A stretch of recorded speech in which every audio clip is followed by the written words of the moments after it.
ملت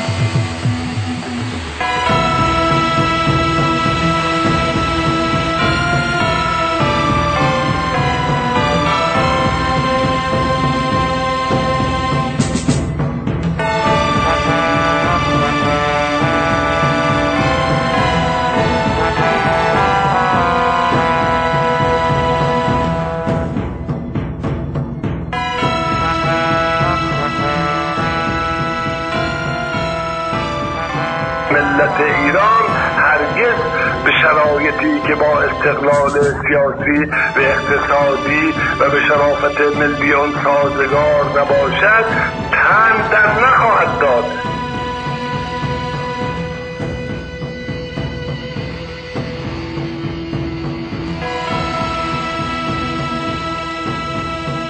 قامتش اگر خمیده، اگه خسته بود صداش، عمری دلواپس ما بود، غم ما تو گریه‌هاش. سقف پروازش بلند بود، آسمونش بی نهایت، رد شد از آب و از آتش، تن نداد به ظلم و ذلت، تن نداد به ظلم و ذلت.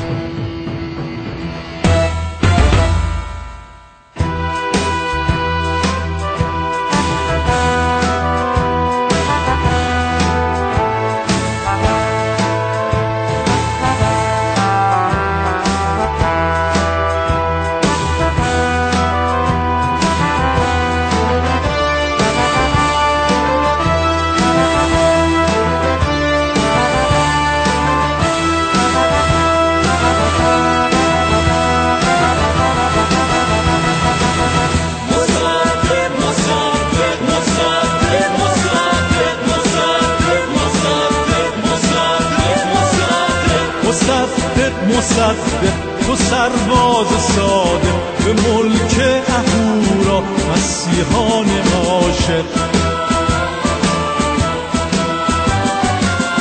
تو ای شور ملت برای رسیدن، تو ای شوق تا بی نهایت دویدن.